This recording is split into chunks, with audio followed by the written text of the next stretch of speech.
শহীদে কারবালা, নবী দৌহিত্র, জান্নাতি যুবকদের সর্দার ইমাম হোসাইন রাদিয়াল্লাহু তাআলা আনহুর শির মোবারকের মাজার এটি। এর পাশেই রয়েছে বাবে আল মুখাল্লাফাত, যেখানে সংরক্ষিত আছে মক্কা বিজয়ের সময় রাসূল করিম সাল্লাল্লাহু আলাইহি ওয়াসাল্লামের হাতে থাকা সেই ঐতিহাসিক লাঠিটি, প্রিয় নবীর ব্যবহৃত জামা, চুল ও তরবারি, এবং কুফি লিপিতে হযরত আলী রাদিয়াল্লাহু তাআলা আনহুর হাতে লেখা ঐতিহাসিক কোরআন শরীফ। আসসালামু আলাইকুম ওয়া রাহমাতুল্লাহি ওয়া বারাকাতুহু। বন্ধুরা, আপনাদের সবাইকে শুভেচ্ছা জানাচ্ছি ইমাম হুসাইন রাদিয়াল্লাহু তাআলা আনহুর শির মুবারকের মাজার থেকে। জান্নাতি যুবকদের সর্দার প্রিয় নবী হযরত মুহাম্মদ সাল্লাল্লাহু আলাইহি ওয়াসাল্লামের আদরের দৌহিত্র হযরত ইমাম হোসাইন রাদিয়াল্লাহু তাআলা আনহু কারবালার ফুরাত নদীর কূলে নির্মমভাবে ইয়াজিদ কর্তৃক সৈন্যবাহিনীর হাতে শাহাদাত বরণ করেন। ফুরাত থেকে কিভাবে এতটা পথ পাড়ি দিয়ে ইমাম হোসাইন রাদিয়াল্লাহু তাআলা আনহুর শির মুবারক আসলো সেটা আপনাদের জানানোর চেষ্টা করব। বন্ধুরা, এই মসজিদটি মিশরের জাতীয় মসজিদ। এই মসজিদের চেয়ে স্থাপত্য শৈলীতে এবং নান্দনিকতা এবং আকারের দিক থেকে অনেক বৃহৎ বৃহৎ মসজিদ মিশরে রয়েছে, কিন্তু ইমাম হোসেন রাদিয়াল্লাহু তাআলা আনহুর মর্যাদার কারণে, ইমাম হোসেন রাদিয়াল্লাহু তাআলা আনহুর সম্মানই কেবল এই মসজিদটিকে জাতীয় মসজিদ করা হয়েছে। সেই মসজিদের একদম সামনে, এবং আপনারা দেখতে পাচ্ছেন এটি মসজিদে নববীর আদলে এখানে এই চত্বরটিকে করা হয়েছে, এবং সেরকমই ছাতা লক্ষণীয়। একাধারে মিশরীয়রা এটিকে মসজিদে নববীর মতোই গুরুত্ব দিয়ে থাকে, এবং তারা বলে থাকে এটি মিশরের মদিনা। 1154 সালে ফাতিমি সুলতানের হাত ধরে এ মসজিদ এবং মাজার কমপ্লেক্সের ভিত্তিপ্রস্তর হয়।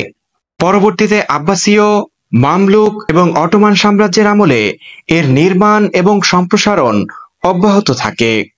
ফাতিমীয় যুগ থেকে বর্তমান যুগ পর্যন্ত যতজন শাসক মিশর শাসন করেছে, সবার হাত ধরেই এ মসজিদের কম বেশি সংস্কার ও সম্প্রসারণ হয়েছে। কারণ এ মসজিদের পাশেই সংরক্ষিত আছে জান্নাতি যুবকদের সর্দার শহীদে কারবালার শির মোবারক। এখন যে কক্ষটি দেখতে পাচ্ছেন, দূর দূরান্ত থেকে আগত মানুষ ভক্তি শ্রদ্ধা সহকারে যেখানে প্রবেশ করছে, এটি হচ্ছে আমাদের সেই কাঙ্ক্ষিত জায়গা, যে জায়গায় ইমাম হোসাইন রাদিয়াল্লাহু তাআলা আনহুর শির মোবারক রয়েছে। আপনাদের অপেক্ষার প্রহর শেষ করছি, সাথে আমারও।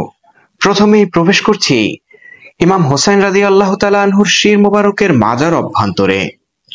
মাজার অভ্যন্তরে প্রবেশ করতেই দেখা মিলল বাব আল মুখাল্লাফাত আন-নববী সাল্লাল্লাহু আলাইহি সাল্লামের। স্বর্ণ ও রৌপ্য দিয়ে নির্মিত দরজাটি মুহাম্মদ বুরহানুদ্দিন দ্বিতীয় দ্বারা নির্মিত হয়েছিল।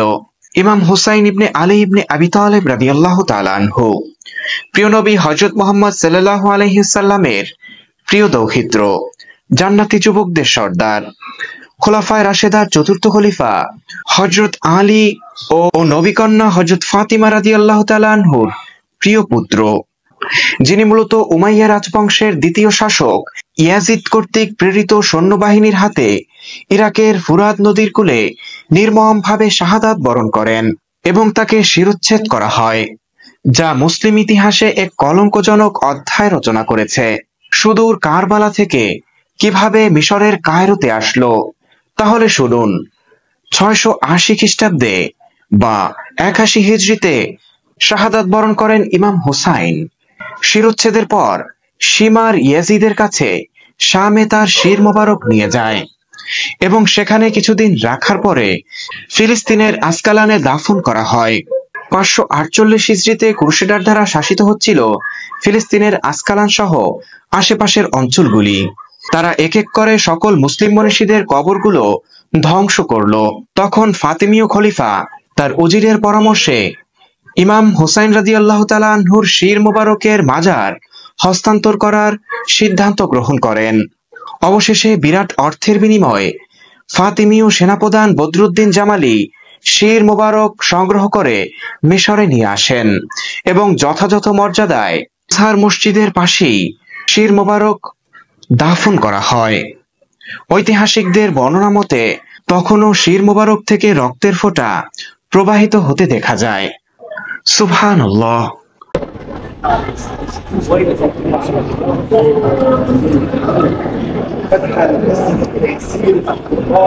বন্ধুরা দেখতে পাচ্ছেন এটি হচ্ছে মাজারের অভ্যন্তরে, এটি হচ্ছে সেই ইমাম হুসাইন রাদিয়াল্লাহু তাআলা আনহু শির মুবারকের মাজার।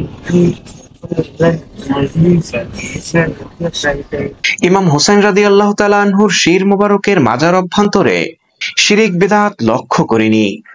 আর যাদেরকে ঝুঁকে পড়া দেখতে পাচ্ছেন তারা মূলত স্বচ্ছ কাচের গ্লাসের ফাঁক দিয়ে দেখার চেষ্টা করছে ভেতরে কি রয়েছে। মাকবারার পাশেই তাসবিহ তাহলিল, কোরআন তেলাওয়াত ও ইবাদত বন্দেগীরত মানুষের দেখা মিলে সব সময়। দেখা মিলল মাজারের পাশে সাধারণ মানুষের সাথে বসে একাগ্র মনে ইবাদত বন্দেগীতে মশগুল বর্তমান বিশ্বে শাফি মাযহাবের বড় ইমামদের মধ্যে একজন ডক্টর আল্লামা আব্দুল আজিজ সাহাবীর। পাশে থাকা মানুষটি হয়তো জানেও না তিনি কার পাশে বসে আছে।